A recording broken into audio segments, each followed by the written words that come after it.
رد السلام كما قال العلماء هناك طريقتان: الطريقة الأولى وهي طريقة العدل، والطريقة الثانية وهي طريقة المفاضلة.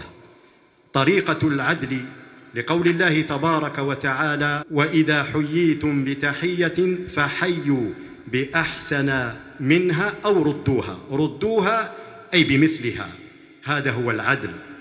أما المفاضلة وهي أن تزيد في السلام، ولهذا بدأ الله عز وجل بها: فحيوا بأحسن منها. بمعنى إذا قيل لك السلام عليكم فمن العدل أن تقول وعليكم السلام، هذا أقل شيء. أما طريقة المفاضلة فإذا قيل لك السلام عليكم فترد وتقول وعليكم السلام ورحمة الله، أو تقول وعليكم السلام ورحمة الله وبركاته.